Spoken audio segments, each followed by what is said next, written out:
Hi, good afternoon friends. We are going to talk about 6 steps to success about real estate broking profession. Now all of you have been in this real estate broking industry for maybe some time, have been there, maybe just started, but you don't know how exactly to go about this broking industry. And that's where we're going to start this whole training program, where in next 1 hour I'll try to help you in how to structure your own business in a way that in the entire span of next year or so, you're able to create more momentum in this entire industry. Now let's talk about what type of business we are in first. We are in the business of what I would call service marketing. So when we talk about service marketing, we are essentially not selling products. When I say we are not selling products, we are not selling something like a handycam, something like a laptop, something like maybe a suit or a product that we are going to offer to the clients once the deal or transaction is done. What we are in is a business when we are providing services to customers, and when we are providing services to customers, the basic difference is that it's not a product, and because it's not a product, the product cannot be described. Take for example, I have a mobile phone, and this mobile phone, I can describe that it's probably a BlackBerry. I can probably say that it has a QWERTY keyboard. I can probably say that it can click photographs depending upon the type of camera, etc., etc. Giving it the kind of features and the products and different varieties that are possible within the products. But here we are talking of services, and in services the basic difference always is that services are more or less intangible, and the basic difference is that in intangible services everyone tries to avoid giving what I would call the payment dues. So in India or across the world, wherever we go, everywhere we find this basic problem, that services are not well defined, and because they are not well defined, everyone tries to avoid any kind of payment related to services. However, building relations and working with clients is one of the fundamental parts of doing business in this particular industry. So if you want to actually grow your real estate broking business, you first have to understand that you are offering a service to the clients wherein you are helping them meet the buyers and the sellers, and you are acting as an intermediary between the two to help them do the transaction. And as an intermediary, you are trying to get some kind of brokerage, some kind of commission, some kind of money to take home as your service charges. The most important thing that I would like to emphasize amongst this slide over here is that service providers have to be selective about the type of business that they are doing. So essentially you'll find a lot of people who would want to take your services, who would want to work with you, who would want to probably say that I would want to offer this type of listing to you, or this type of flat is what I want, but do not necessarily work with all the clients. So what I'm trying to say over here is, it's always good to say no to a certain type of business, and a certain type of business means you essentially are trying to say that you are trying to be selective in choosing the type of prospects, customers, the persons you are dealing with in order to do business with them. Moving on, what essentially defines marketing? Marketing means defining yourself in the marketplace as to the type of services you offer. So in real estate brokerage, there could be various types of services. You could be talking about, say, residential, commercial, land, lease, rentals, any kind of property management, facilities management, anything within the sphere of real estate broking. Also within this entire sphere, you are not selecting, and geography plays an important role. So consider that you are probably sitting and staying in, say, Ahmedabad city. So whether you are doing the whole of Ahmedabad city, whether you are doing west of Ahmedabad city, whether you are doing Prahlad Nagar, whether you are doing SG highway, whether you are doing one particular location, defines the type of services that you are offering. So we have to be very careful as to what we are going to offer to clients. As in, if we are able to say very clearly the type of service, as in residential, commercial, land, lease, any kind of real estate brokerage vertical, mapped to a particular geography. So say I'm talking of something like SG highway, Prahlad Nagar, or any XYZ ABC areas. So the whole idea is that maybe I'm a specialist in residential real estate brokerage in, say, X area, and that obviously gives out a better communication to clients than saying that I'm in the sphere of real estate brokerage. Second part of marketing is, how do you position and package your service? If I'm going to position and package my service, it's only then that customers start relating and working with me. So individually, if I were to say that positioning our service in the marketplace and packaging it to ensure that we are able to get the maximum yield or maximum money out of the business that we want to achieve. Third, what do you charge? There are a lot of services, there are a lot of marketing, there are a lot of things that happen in the marketplace, and we are very clear as to what we are going to charge from the customers, how we are going to charge from them, and how exactly we are going to generate business out of this entire thing. Your marketing materials such as ads, web pages, or any kind of websites or maybe Facebook, your social media, everything that is aligned to your marketing strategy. So it's very important that when you consider marketing, when you are trying to define your success story in the next 6 months or next 1 year, you are defining your marketing material literature based on your marketing plan, which will help you grow your business. Presenting yourself in meetings, because we just learned in the previous slide that presenting oneself in the meeting is one of the most important aspects. We have to build relations, we have to connect with the customers, build trust, develop a rapport with the customer to ultimately ensure signing of the contracts. And that's where presenting yourself in the meeting becomes important. Treating clients, obviously, because you need to treat them in a particular way, in giving respect to them, ensuring that they are doing business with you, and working with you on a constant, continuous basis, giving you referrals. A lot of networking events is where you will be present, where you will be networking, working with the clients, working with customers, networking with other real estate agents, professionals of the industry, and building rapport with them. And last but not the least, we are talking of referrals. You want to build your business on the basis of referrals, wherein after a particular point of time, you're not worried about going out in the market and searching for clients, but actually clients are coming to you because you are popular in the marketplace as a specialist in a particular type of role. The whole point is, when we talk of marketing, it's a normal saying in what we call in the Gujarati market, that if you have to spend at least 1,000 days in a particular industry in order to become recognized in that industry. Now we are talking of 1,000 days, that is practically 3 working years in a particular industry, wherein you are going to go out in the market and keep telling to anyone and everyone that you meet that yes, this is the type of business I do. And that could start from residential in X area. And similarly, once at the end of the year, 3 years, you can probably expect, if you have worked hard, that probably yes, people start knowing that yes, this is the person who is doing residential in X area, and that's where your referrals start coming in. Moving on, there are certain myths of marketing, especially in the real estate industry, especially in probably all forms of industries, and these myths of marketing could vary from that these things do not work in my marketplace, my market is different from all the other markets that are present in various parts, or it could be different in various other markets as to probably it's special in our economy, in our area, in our place. The whole idea is that people have certain mindsets, people have certain myths, and we have to come out of these myths and ensure work in a continuous and repetitive manner with the clients, with the customers, in order to ensure that we are able to draw back customers from them and clients from them to work with them. Marketing does not work. A very common myth, it's just relationship building. Yes, relationship building does work, but it's after the point that you generate leads. What are leads without, if you're not, what are relationship building without leads? And for generating leads is where you need marketing. Similarly, there are certain people who are going to say that I have tried insert marketing and it doesn't work. It's true probably. It's true in a certain marketplace. Probably you tried it on the wrong day. Probably you did not do it at the right time. Probably there were certain problems at that particular moment. But insert marketing has always worked in most marketplaces, and it will definitely work.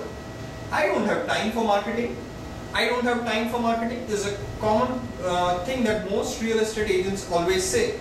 And when I say that I don't have time for marketing, it's almost practically a problem that everyone wants to avoid any kind of effort being spent on marketing. Everyone is looking for the next immediate transaction, next immediate moment that I am going to get money. And that's where the majority of the time or majority of our effort is focused on, which does not lead to what I would call long-term marketing results, long-term people coming back to us. Marketing is a waste of time and money. always everyone who does not succeed from marketing efforts is going to say that it's a lot of waste of time, money, effort. People who provide great service don't need to market themselves. Well, people who provide great service obviously have a reputation in the marketplace, and that's where customers come back to them.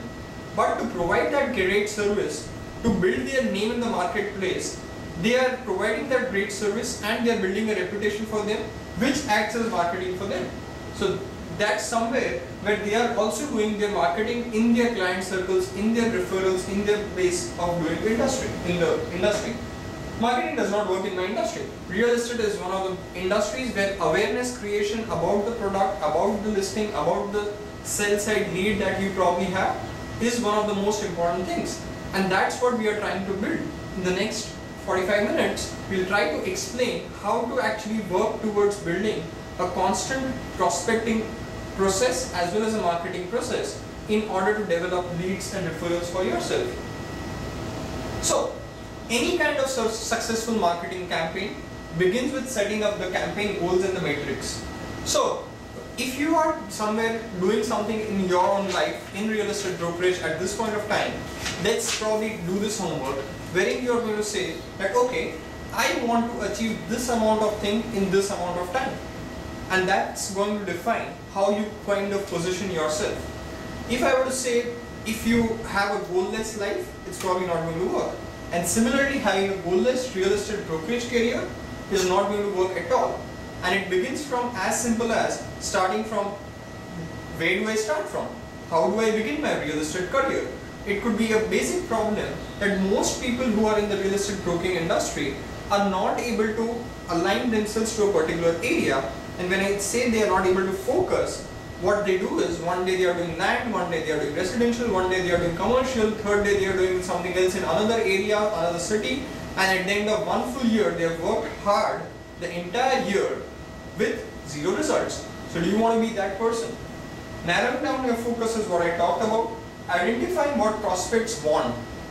You have to be very clear as to what prospects want or what leads want from you from a real estate service professional, and what kind of service that they want is ultimately what we are trying to define over here.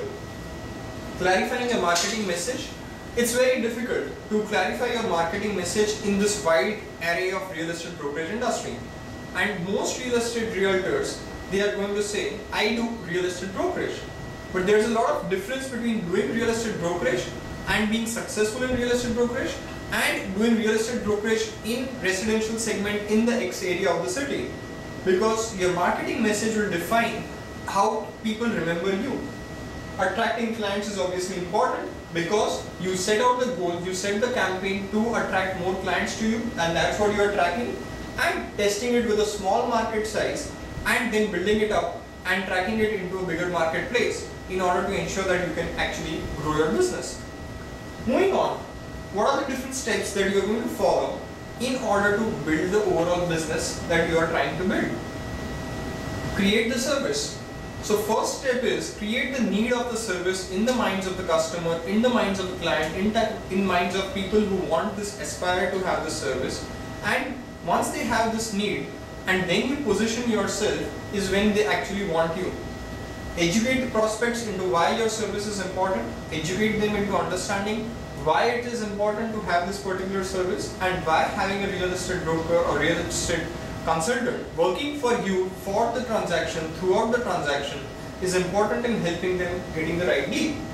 Build rapport with customers, work with them, understand their needs, wants, concerns, requirements, and then accordingly function towards building them, helping them build what I would call their transaction need. Demonstrate the passion. Most realtors don't work for small transactions. So maybe it's a rental deal of 5 to 10,000 rupees. If you do not have the passion to do this transaction, probably the client understands that probably this realtor is not working for me with passion, he does not value me, he does not value the 10,000 rupees. Why should I even pay that 10,000 rupees? So even if it's a deal of 10 CR brokerage or 10,000 rupees of brokerage, either of the times you have to demonstrate the passion, you have to show that you want to go out in the marketplace, get this transaction done, and at the same time work towards building it up. Putting the client's interest first, any given point of time, you have to understand that the client will always act first, or you are acting on behalf of the clients. So the interests of the clients come foremost, and your interests could also be put behind. And the reason for this is that the client is for what you are working.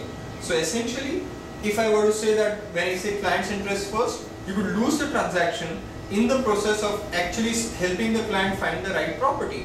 But the end result of that particular thing is you build a lot of trust and credibility for yourself, that the client will always remember that you advised him the right thing. And that's where you created this particular thing.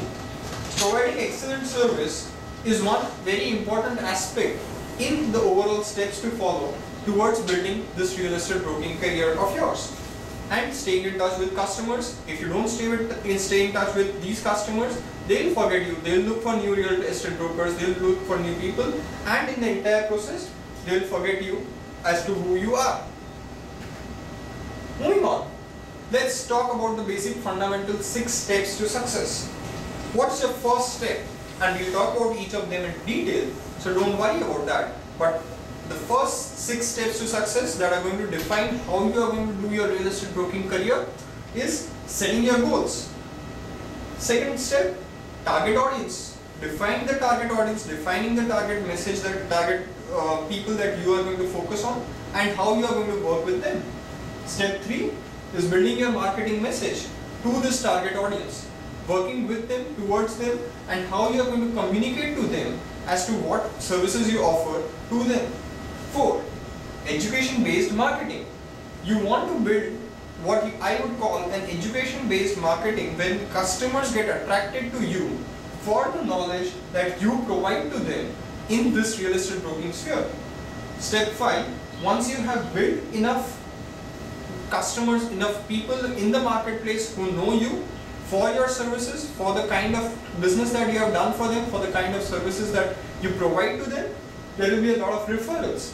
But you need to somewhere work on referrals, getting referrals, and working with referrals.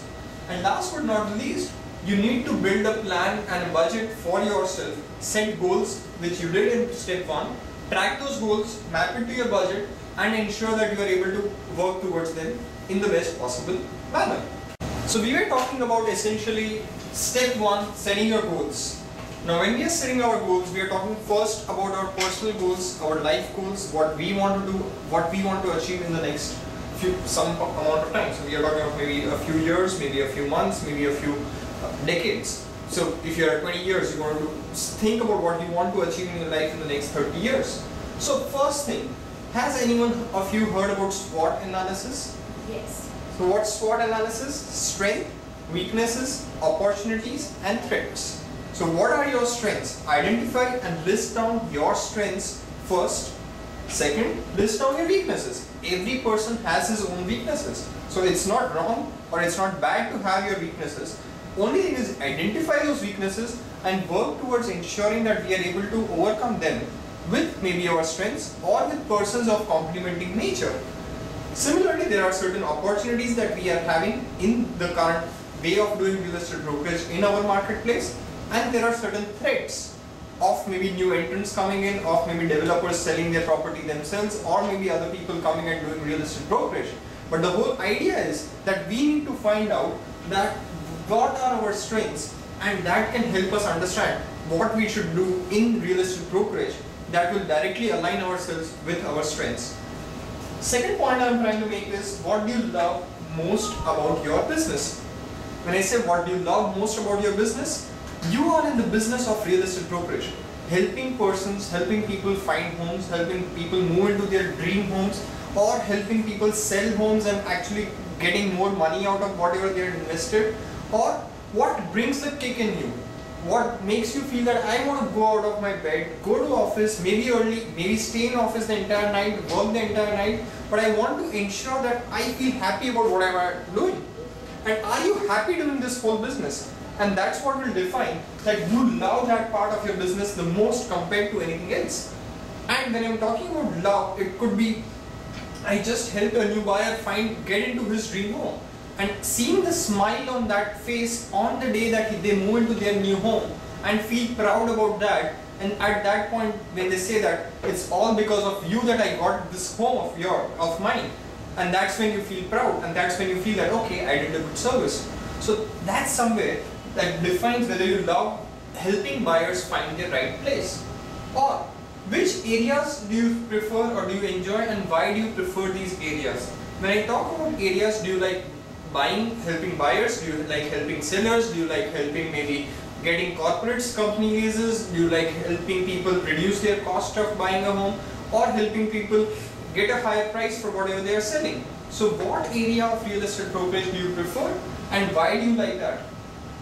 When we talk about SWOT analysis in point 1, that is strength, weakness, opportunities and threats, one major point is what areas of experience you already have in, and what type of experience you have been doing. So someone is an insurance agent, someone is maybe a developer, someone is maybe a person who has a cricketer, and each individual person has his or her own strengths based on the abilities or the things that they have done for the last 20, 30, 40 years in their life. And because of these inherent strengths that have got developed because of doing all these activities in their lifespan, that's where they identify or work with themselves into identifying which segment of real estate brokerage they should be in. So if you as a person are very polished, you cannot work with farmers, and you say that I want to do land transactions in maybe the remote areas of Gujarat, it's not going to be possible unless and until you find maybe a team member or a partner who can probably interact with the farmers in the same comfort level that you can interact with maybe in a polished manner with the corporate world as such. Similarly, what type of people you would like to work with. So when I say 5 years down the line, if I were to ask you a question that who are the right people that you want to work with, that you want to see yourself, that these are the clients that I served in the last 5 years. So it could be sometimes doctors, it could be sometimes lawyers, it could be sometimes developers, it could be sometimes maybe anyone else. But you want to somewhere define that today in order to ensure that okay, these are the people I served in the marketplace in the next 5 years or in the next 5 years, and you work towards building that accordingly. Similarly, since you're setting your personal goals, what happens is you need to define your ideal lifestyle 5 years from now. Where do you see yourself, and most importantly, what are you doing and who are you working with? So similarly, if I am asking this question that some of you have taken a Remax broker office franchise or are a broker associate with one of the franchise offices, do you see yourself doing the same thing 5 years down the line?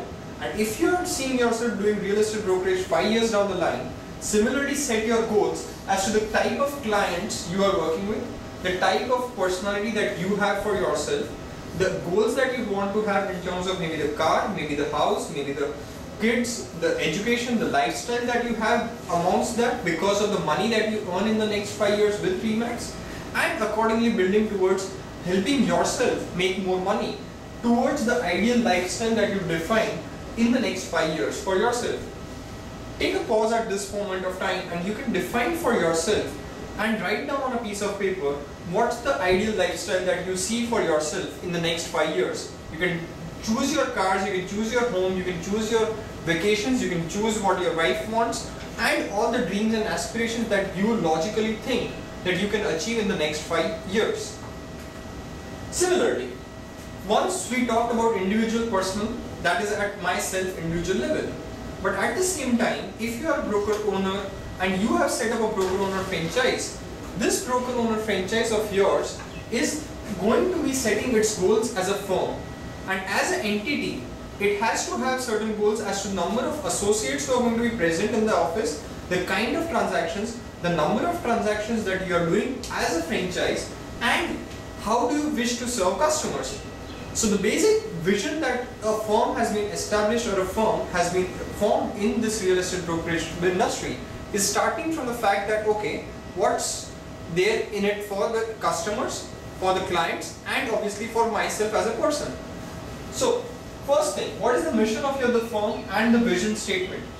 How many of you, when you took this broker office franchise, you said to yourself that okay, I can do X amount of brokerage, I can do Y amount of brokerage, and I can make this much money? Or you probably said that okay, I can help X number of customers get real estate brokerage. Now the whole point is you need to define a mission and vision for your firm as to what it will try to achieve in the next 5 years. In the next 5 years, it could be, okay, to be the most successful and established real estate player in the marketplace. It could be probably to be the most respected real estate brokerage company in the marketplace. To be the most transaction driven or making the maximum money in the marketplace in the next 5 years.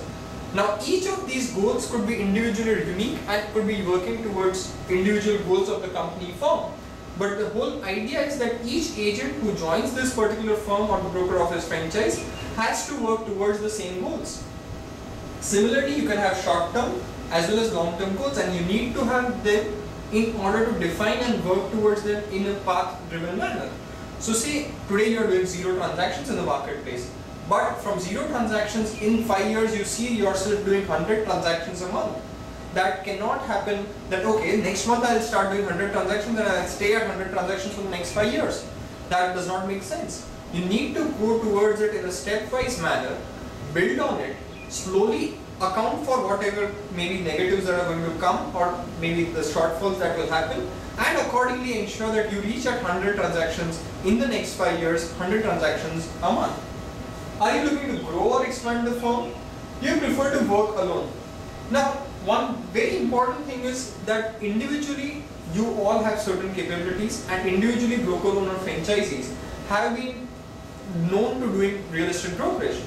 But the whole idea of going for a Remax broker office is the whole idea that you want to have agents working for you, and these agents, when they develop commissions, when they generate brokerage, that's when you want a small little share out of that entire brokerage. Now, the point is that if you are preferring to work alone and you are not a team person, then somewhere you need to find people who are going to actually be able to take work from what I would call your associates in a team driven manner.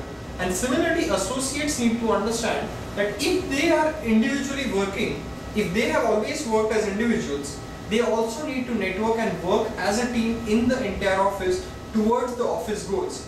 So real estate brokerage, all said and done, is not an individual person driven activity. You have to work with the company goals, network with people, work with a lot of clients, work with a lot of customers, work with a lot of other agents, and ensure that you are working towards the entire brokerage business. Most importantly, describe the business 5 years from now, number of clients, number of employees, work, revenue, and what would be a typical day in your life.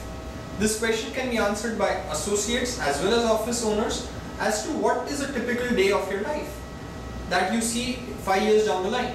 Meeting more clients, or having more assistants, or just having vacations. And depending upon the kind of answers that you have for yourself, that's the kind of effort you are going to put in 5 years from in the next 5 years to build the entire real estate career for yourself. Last, this is not something directly related to real estate, but this is something for associates and for office owners to define the kind of lifestyle goals that they have for themselves. See, real estate brokerage is something where a lot of clients, a lot of customers, they have a lot of expectations. Clients will expect that you show them houses 8 o'clock in the morning. Clients will expect that you show them houses 10 o'clock in the evening. Clients will expect that you mail them maybe in the next 10 minutes. If you start doing all of these things for yourself, you could be probably end up working maybe 16 hours a day. And 16 hours a day continuously over a month on month, year on year basis takes a toll on everybody's health. So do you want to balance your lifestyle? Do you want to balance your lifestyle with the kind of work that you are doing?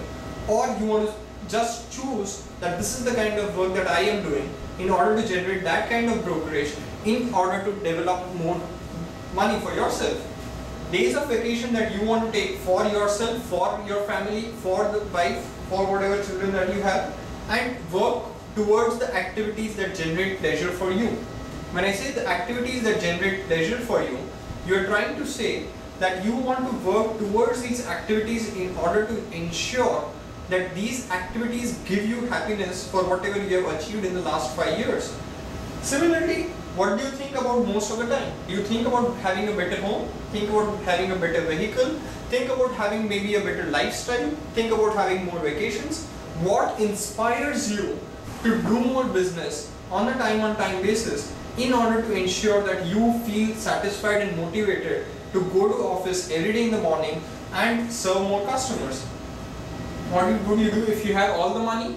If you have all the money in the world, what would you want to do with all that money in order to be happy and satisfied? Similarly, just describe your ideal lifestyle 5 years from now, your net worth, family, what kind of aspirations, dreams that you have, and what would you want to achieve out of that entire life cycle.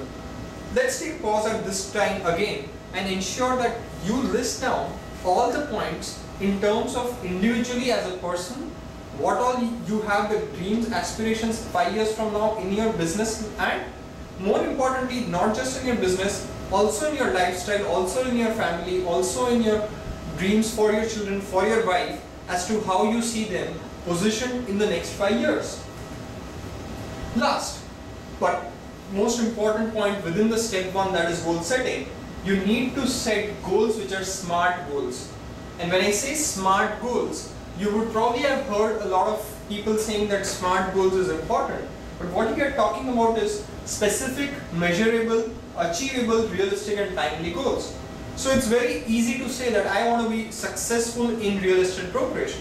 And the other element of that is I want to be the #1 player in real estate brokerage with 10% market share and generating 10 CR of brokerage by 2020 every month.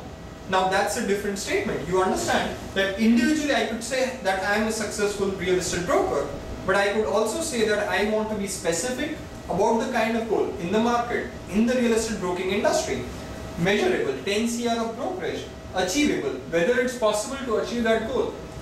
Now if I'm going to say that today that in 2012 I want to generate 10 CR of brokerage the next month, it's probably not possible. So similarly, you need to understand whether the goal is achievable for you and whether it is realistic or not. Similarly, it has to be a time-bound goal. If I am not going to set a timeline towards the goal, it's very easy for all of us to say that probably I'll achieve it in the next quarter, probably I'll achieve it the next time. And having a failure as an option is kind of ensuring that failure is going to be there for you. So similarly, we all need to understand that when I say it's all that it's in the mind, and when we write down all these things that are in the mind into a goal which is written goal and list down the tasks and the activities that are needed to achieve these goals, the chances of achieving these goals just increases manifold. Taking for an example, I don't know what numbers we would be having, but out of say 100 people sitting in a class, you can easily say that probably 90% of the people don't have written goals, or maybe it could be 95%. Out of the 95% of the 5% who have the goals, probably there is no one or even at max just one person who probably has written down the tasks and the activities that would be needed to do in order to achieve these goals, and defining on that in terms of how actually I am going to work towards ensuring that I am able to get these goals. So the second major point that we need to, when we are going from step 1 to step 2, is you would have identified your goals.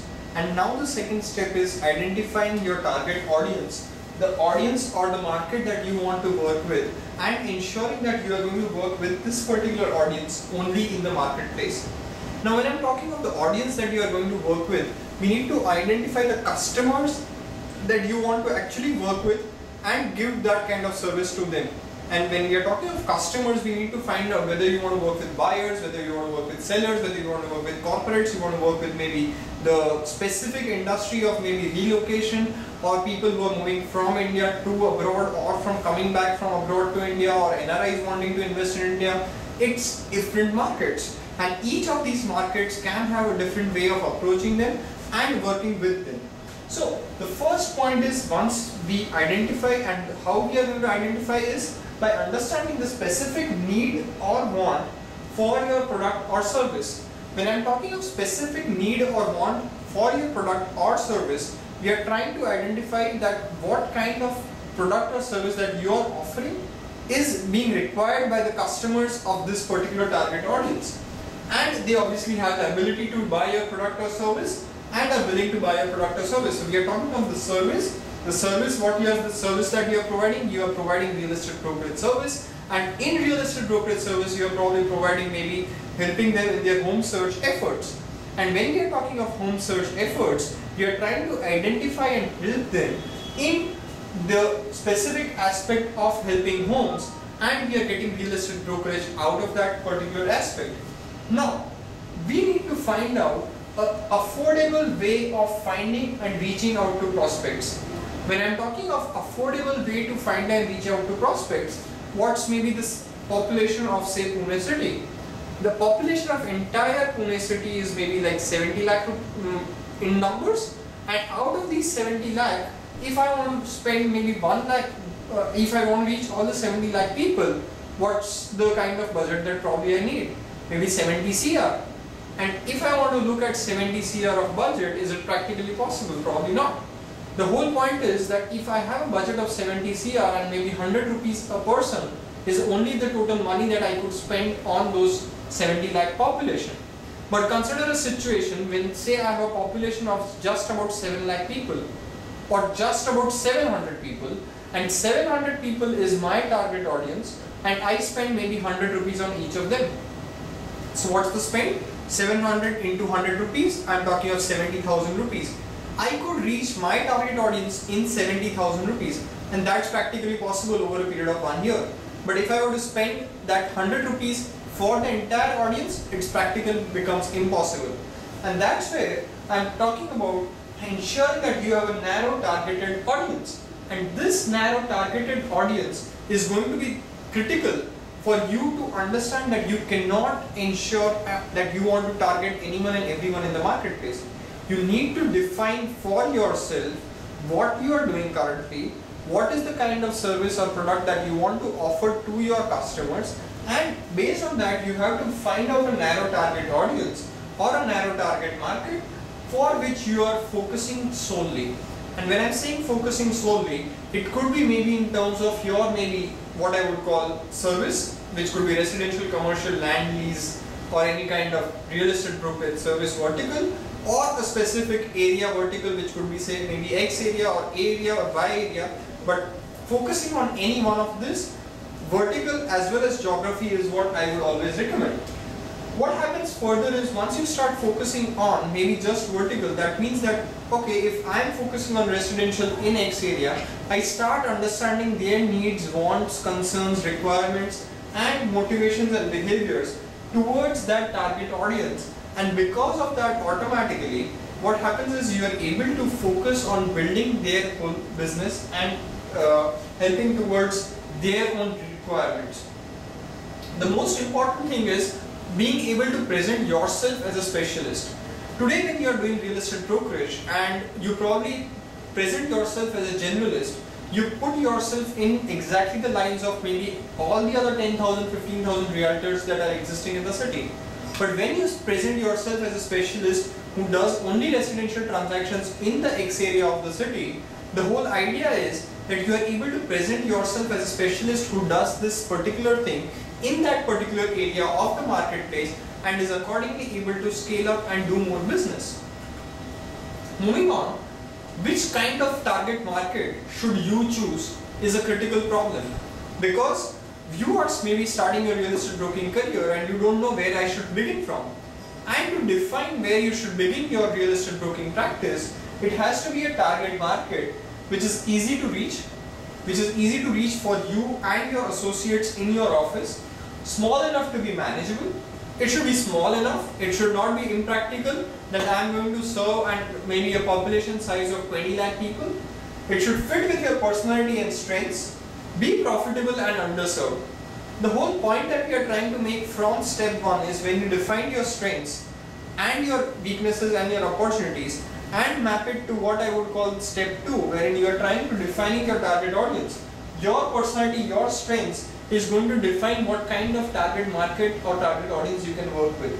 And if you define it to a focused approach wherein you are going to say that okay, these are the 500,000 people that I want to work with in the city of Pune, then accordingly you are going to be able to ensure that you can actually do more business with that. Also, it has to be a profitable and underserved market. When I say it has to be a profitable and underserved market, we are not doing real estate for charity. And real estate brokerage particularly is known to be a profession wherein everyone is everyone's uncle and cousin and aunt and relative. And because of that, the chances of getting brokerage always get minimized. but we want to make it a profitable proposition for ourselves because we have set some goals in terms of lifestyle for step 1 and also what I would call for our family and children. And it also has to be typically an underserved market. For when if we enter an underserved market, the chances of our profitability just keep on of achieving profitability just keeps increasing. Let's take a pause at this point of time and probably ensure that we define our target audience or our target market that we want to work on the basis of the strengths, weaknesses, opportunities and threats in the earlier part. You can also talk to your mentors, you can also talk to your broker office owners, you can also talk to maybe people who are doing business in and around you and work with them towards defining the target market or target audience that you wish to serve in the marketplace. Moving on, who are the ideal clients that you want to work with? Now when I'm talking of the ideal clients, when you define your target audience and the target market, you defined a certain set of clients that you wanted to work with. Or within the target segment, there could be a lot of clients, but who are the particular qualified people that you want to work with in order to ensure that you are able to do this business?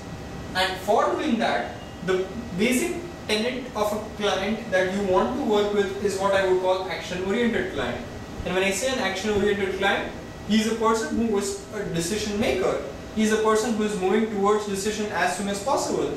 And when I am talking of taking decisions as soon as possible, he is working towards ensuring that when your transaction gets done, he is going to take a decision towards closing the transaction.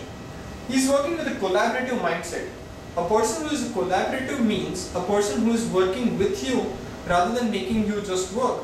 So he is going to be the person who is going to say that, okay, I came with you to see this property, but at the same time I want to understand how can we find maybe a better property. Maybe I want this, but I also want this. Can you help me find that? He's working with you, in collaboration with you, to actually find the property and find the right property that he's looking for himself, and giving you the what I would call the tenets or the indicators or what I would call the pointers in order to define that he wants this kind of property. Further, clients ought to be focused. Clients ought to have a focus towards the kind of business that they want or towards the kind of property that they want to buy. So you don't want to have a client who's probably come up one day and say that I'm going to buy the property, and then he disappears for maybe 2 months and then he comes back, I want to buy a property. So you will find a lot of buyers, a lot of sellers who will come to you, who will do a lot of hard work with you, make you do a lot of hard work, and ultimately what you realize at the end of serving these clients is that probably they never wanted to buy that home or they never wanted to sell that home. And in either situation and either case, it was not possible to work with them. Inquisitive. Clients are meant to be inquisitive. If someone is putting his money, hard earned money what I would call, into a real estate transaction, into something which is really what I would call something where he's going to put his money, park his money and finally say that, okay, this is the house where I am earned, all my hard earned money is going into. He's ought to be inquisitive and going to ask you questions. What is the kind of property? What are the options available? Why are there only so many options? Is there a better option possible? Is this the best thing? And he's going to, he needs you to reinforce whatever you keep on telling him. And reinforcement of the same idea could be coming in from his family members, could be coming in from his relatives, could be coming in from other agents, could be coming in from the people staying in the neighborhood vicinity, anyone and everyone who is probably going to say that, okay, this is the best transaction for you, and your transaction could get stopped at any given point of time because clients are known to be resilient. That is, anytime if you are putting in all your money in one transaction for that home that you are going to buy, every person is going to say that no, you should, some person is going to say that no, you should not do it at this point. Probably you will find a better deal at some other point.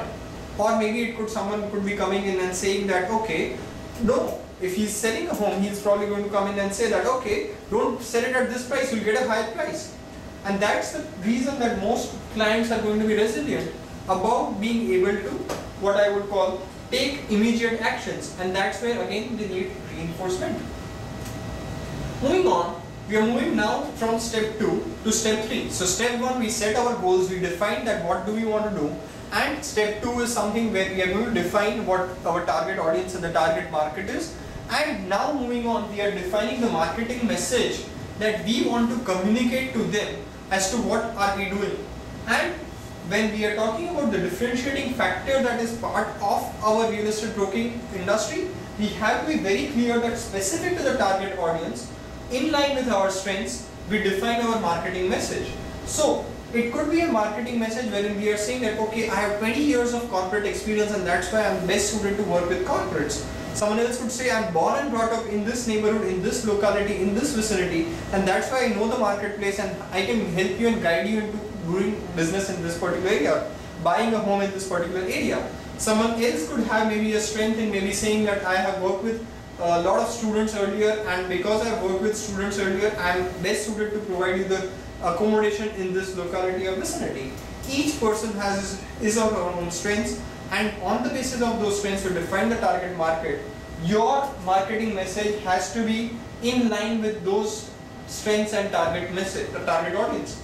The problem that many people do is that they align their marketing message or copy the marketing message of maybe the other agents, and that's not the answer. You cannot copy your marketing message from someone else because your strengths could be something completely different from maybe another agent, and so you cannot copy certain things. Similarly, each and every agent has to define what is his unique selling proposition towards the clients, and why will the client just choose him and not someone else. So these unique selling proposition could be something in relation to the target audience. It could be what will you do for that target audience, or how different you are from the other real estate agents in the marketplace. You're helping each time the person to identify why he should work with you and not with any other real estate agent in the marketplace. And most importantly, your communication or marketing message has to be towards the solution you have towards the target audience.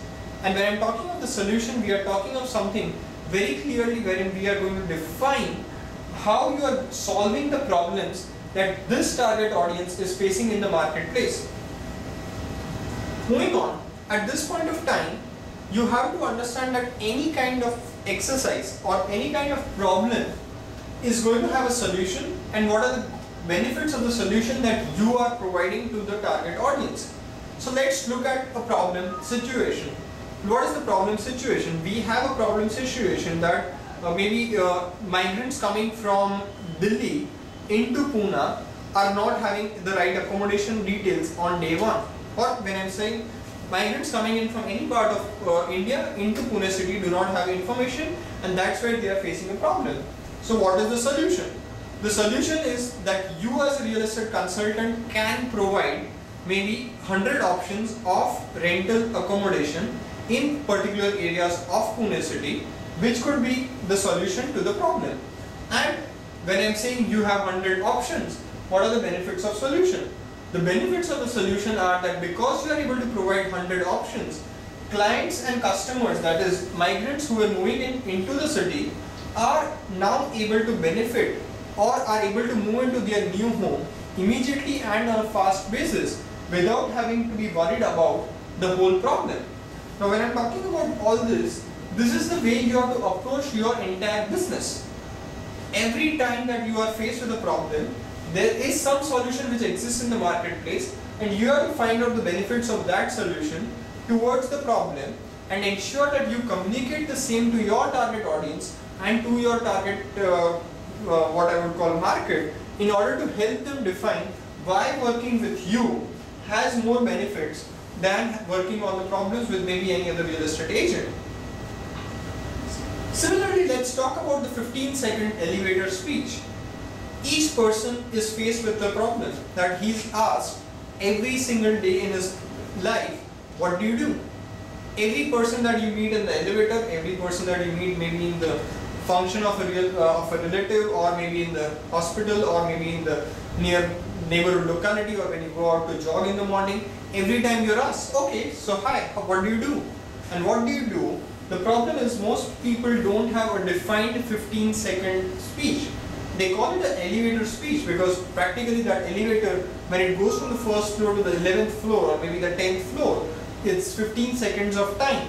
And in this 15 seconds, you want to create a marketing message for yourself that in these 15 seconds you are able to sell yourself effectively enough for the person to realize that what you do exactly, and in order to remember him as to what you actually do, so that he can come back to you in case he requires your services. So take an example. I help prospects. Who are your prospects? Say for example your prospects could be something like, I help people who need, I'm going to talk about, this time I'm going to talk about migrants into Pune city. So I help, who are my prospects? Migrants into Pune city who are having problems in finding homes in and around Pune city, or rental accommodation in and around Pune city, to achieve these homes or get these homes in a short time frame, in a time frame of less than 1 week. Do you know anyone who is probably looking out for the same? So when I'm talking about this particular problem, what do we say? I help migrants who are moving into Pune city, who are having problems in finding rental accommodation, to achieve or to help them find these homes in 1 week of time span. Do you have anyone in your mind who has just migrated into Pune city or could probably require these services? What's the chance that this marketing message of 15 seconds is going to remain etched in the mind of the person you met in the elevator for 15 seconds, and a comparative marketing message that says, I am into real estate broking? The whole idea is that when you end that 15 seconds of speech of yours and you give out your visiting card and maybe something else to remember about you, you have created an impact in the mind of the customer or impact in the mind of the person you just met into saying that any person who is looking for homes on rental accommodation, I am the person to contact, because I am the person who can actually find these homes in a time span of less than 1 week. And that's where you are asking very clearly, do you know any person who can probably have a similar requirement, and you could be working towards building that particular aspect of your business. Now moving on, at this particular time you can probably pause the video and you can also take a decision as to building your 15-second elevator speech towards the overall target audience, target market that you define for yourself, and more importantly also in line with your strengths and weaknesses that you probably had. So as we move on from understanding what the clients actually want to understanding what are their information gathering, what do they do in this information gathering process. And when I'm talking about what they are doing, they're talking to their trusted sources. They have a complete gap in knowledge. If I want to buy a home, maybe say a 2 BHK home in say Gwalior city, I have no idea practically what are the areas in Gwalior, what are the different types of possibilities, what are the different types of options that I should look at, which are the developers, whether I should go for a new property, whether I should go for a resale property. I practically have no idea as to how I should go about doing the transaction. And in an effort to understand all this, what goes through is a complete gap in knowledge. From this, considering that there is a considerable gap in the knowledge, what do? We have to ensure that we as real estate agents are able to go out in the marketplace and ensure that we are able to educate these customers or these probable customers of yours into completely working with you. And that's where I say completely towards educate, educate, educate. Reinforce that you are the person who has the knowledge, who has the education to help you do this transaction in the best possible manner.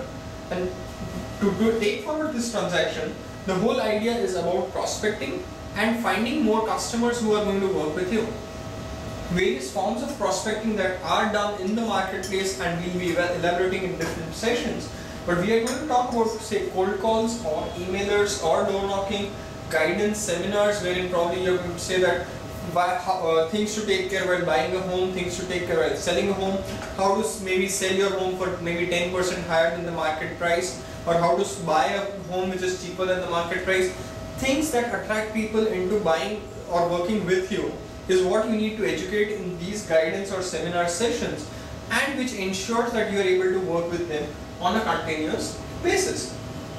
Moving on, where do prospects look for you? Prospects are looking for you maybe on the website, maybe could request a free guide from you, a free buyer's guide, a free seller's guide. So prospects are continuously looking for information, and any kind of information that you have developed for the customer is being looked for or being asked for and your ability to provide that information at the right time, at the place that he's searching for it, is something which is very important.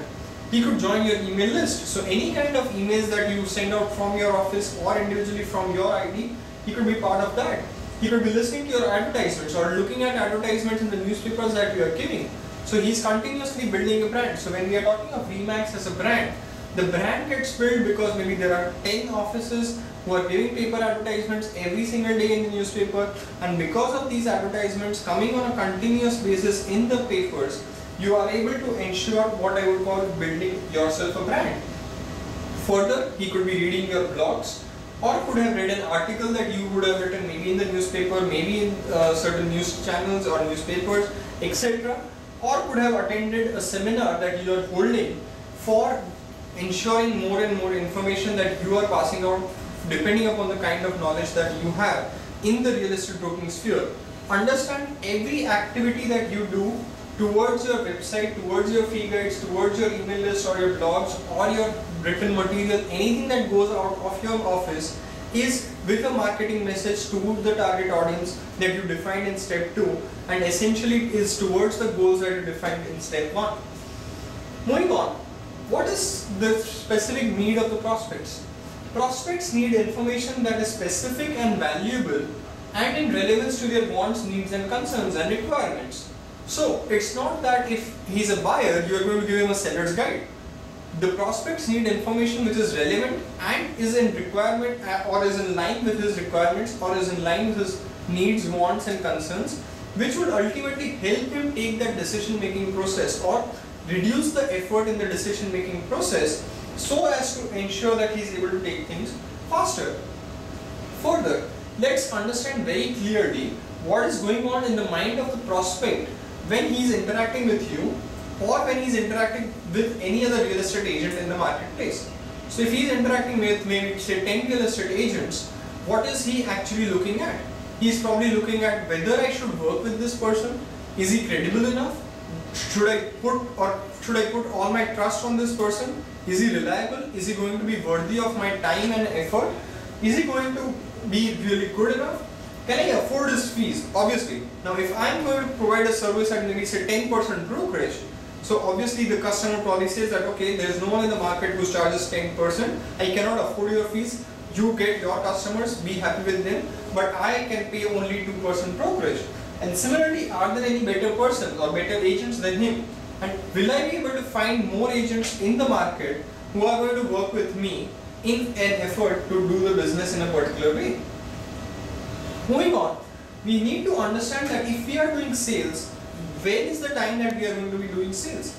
We are doing sales right from the time that the client is gathering information about doing this transaction to the point that he is actually doing the transaction.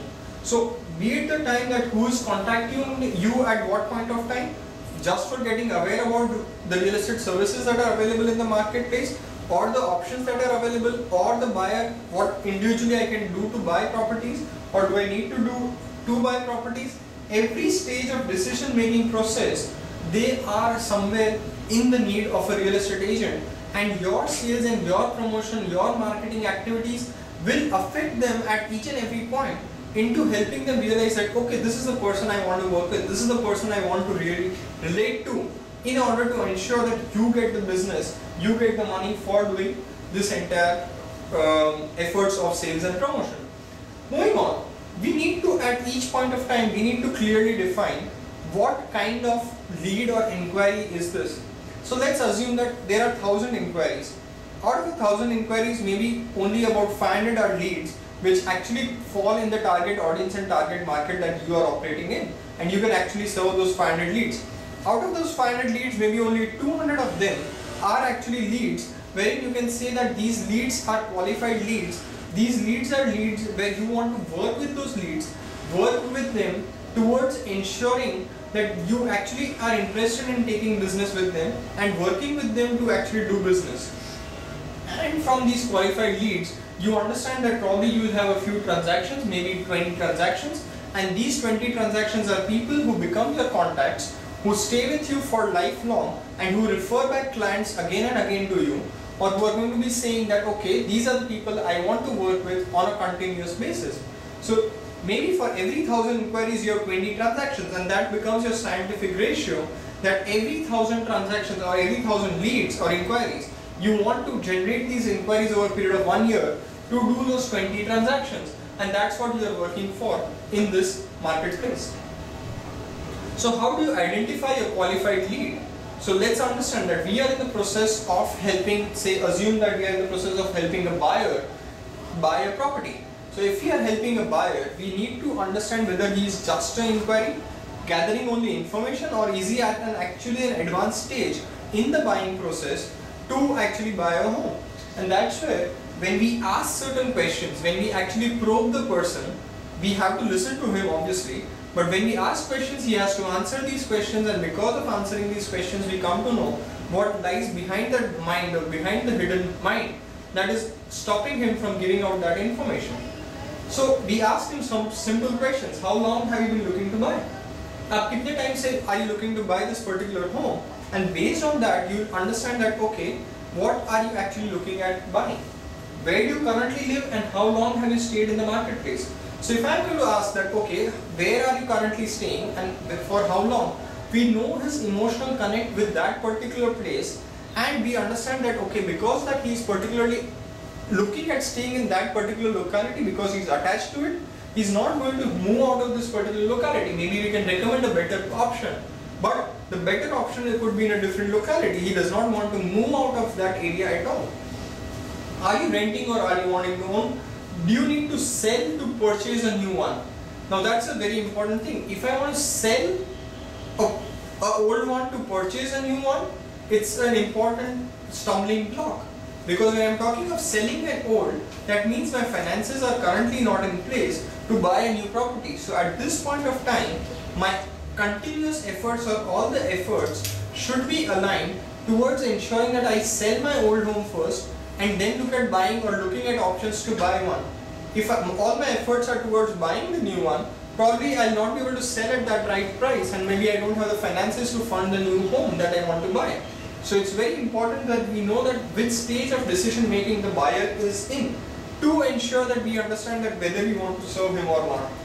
Any special requirements, how soon do you want to move, any price range that you're looking at, all these questions which you fill in the property requirement form are going to help you understand and identify whether the customer is actually worth working in and whether you want to spend time serving that client.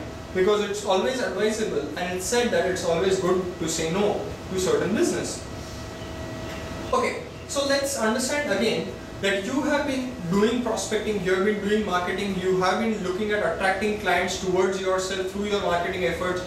You are going out in the market and selling your skills, your ability, your services, and trying to focus on ensuring that clients look at you with respect and consider you to be the best in the marketplace for the services that you are providing.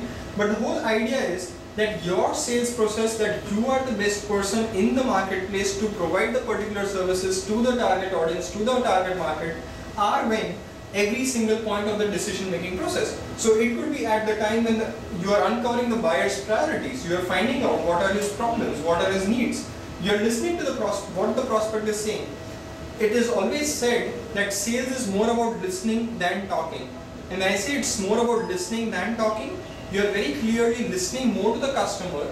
Only if you allow him to speak, only if you allow him to talk, you'll understand his problems, his needs, his actual problems, why he does not want to move to a place maybe without a lift, why he wants to move to a place which is next door to his son's school or college, or why his probably wife is insisting on this particular locality, is only when you talk to him and you build a rapport with him. The entire home buying selling process is an effort towards ensuring that you create the need for yourself in the entire effort. So the whole idea is that if say the home buying process is a 20-step process wherein right from the registration of documents to maybe the transfer charges to the society charges to the moving in charges, everything is completed, and right maybe up to ensuring that this electricity bill and everything else is converted to your name, it could be a 15-20 step process. The whole idea is when you explain that 15-20 step process to the end user, to the client, to the customer, you ensure that you are able to build a need for your services, build a need by giving a 2% brokerage will ensure that he gets a property at a lower price, or he's able to sell at a higher price, and because of which you are actually able to get that brokerage. Most importantly, you are going to handle why you are different from the other agents, why you are worth the fee, why are you worth the 2% fees that you are charging. Are you actually helping him make 10% profit or 10% incremental value in the transaction for which you are charging the 2%, which he'll not be, he'll be happy to pay at this point of time. Also, you'll have to handle objections which will come. Why should I work with you? Why should I not work with any other agent? Do you have the right experience? Do you have the right amount of exposure to this sector? Have you had any past clients? Can I talk to your past clients? Do you have trust in the marketplace? Do I know anyone else? Do I know anything about your team? Each of these things are going to determine whether you are able to handle these objections into working with you for a longer period of time. And last but not the least, you need to get your prospects to sign a particular contract. And when I say sign a particular contract, we are talking of whether it's an exclusive mandate, whether it's an open mandate. We need to work with the client in defined service terms, and these service terms have to be well defined in a contract which you want to ensure that you work towards, and that's where your sales are going to work. So moving on to step 5, we started with identifying our goals, identifying the target message, defining our marketing message. Moving on, we defined what an education-based marketing process is to attract more clients to you. We move on to step 5, which is what is called the referral system, wherein we are going to generate more and more leads through the referral process and ensuring that these leads come back to us. So we have to be very clear what kind of referrals do we want, and we have to be very specific about them. So when I say that if I am doing business in real estate in Pune city and I am helping migrant customers moving into Pune city, helping finding rented accommodation, what kind of referrals do I want? I want referrals which are going to be of migrants moving into Pune city. Do I go and look for any other kind of information or any other kind of clients? Obviously not. And that's where whenever you talk to your agents in the marketplace, whenever you talk to any other customers, whenever you talk to maybe your past clients, whenever you talk to maybe other friends, relatives, anyone else, you are setting an expectation of these referrals to come back to you, and these referrals will somewhere define whether you want to work on them or not. You obviously are setting an expectation of the referral on a continuous basis. Also, it's important to ask for referrals at celebrity moments. When I say celebration moments, it's like the person has just moved into a new home, he is in a wonderful mood, he is very happy about the constant process or the service that you had offered to him, and because of the service that you offered to him, he feels that okay, this is the best agent that is actually worth working with in the marketplace. And when he's in the mindset that this is the best agent worth working in the marketplace, what do you say? If you have any referrals, do send it back to me again. And what happens? Because the person is thinking positive about you and you have hit the nail at that point of time, you are helping yourself into getting more referrals, which might lead to more business. Ask for referrals on transaction completion.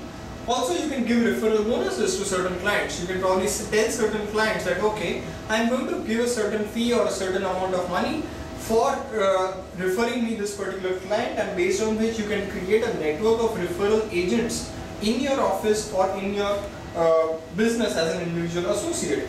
You can have certain events for building a continuous rapport with your clients. So these are called client appreciation events, or what I would call networking lunches or dinners with your clients, wherein you are building a rapport with them, working with them on a continuous basis to work or help them realize that yes, your services are continuously the best in the market.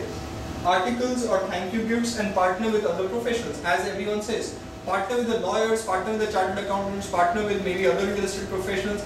Each and every person has certain network which could be having clients who could directly be your customers or your clients. When I'm talking of that, a chartered accountant is the first person who probably knows that when the transaction is going to take place. A lawyer knows when a transaction is going to take place. Everyone consults a chartered accountant, lawyer or other agents, and if they have a good rapport with you, they are trusting the people first, and this is from where your referrals might just come in. Moving on to step 6, We are talking of the monthly marketing plan and building a marketing plan towards ensuring that the goals that you set in step 1, you are able to achieve these goals in the end result at the end of the month. So when you are preparing your monthly plan, start with the goals that you want to achieve. From these goals, you are talking of the referral partner marketing and the amount of money you want to spend on referral partner marketing, the amount of money that you want to spend on past client marketing, the amount of money that you want to spend on prospecting as well as marketing activities in your marketplace, and last but not the least, other kind of activities, maybe attending real estate events, maybe attending NAR conference in any part of the city or any part of the country, and being part of these association events or any kind of networking get-togethers or real estate builder events, and ensuring that you build enough network and database for yourself to work and to ensure that the goals that you set in step 1 get achieved. More importantly, why are we talking of monthly? We want you to test and track these goals that you set in step 1 in an effort to ensure that these goals are measurable and achieved in a timely manner. Thank you very much for your time, and I'm sure that each one of you will more or less work towards the goals that you set in step 1, build it towards a target audience or a target market, build a comprehensive target marketing message, which I would call a complete elevator speech, or any kind of emailers, flyers, door knocking activities, and build what I would call processes to do this on a continuous repetitive basis. Build a program of education based activities wherein customers come back to you, customers are going to work with you, and customers are looking for you as the best real estate agent in the marketplace. Also, step 5 was about developing what I would call a referral based marketing plan, wherein you want to ensure that more and more customers come to you from your past clients, more customers come to you for the activities that you are known in the marketplace to be doing, and you don't need to go out in the market to actually sell yourself as a real estate agent. And last but not least, defining a complete monthly marketing plan or a budget or an activity list or a checklist every month, that these are the activities I want to do every month, into ensuring that I can do some business in this particular month or quarter or year. Thank you very much once again.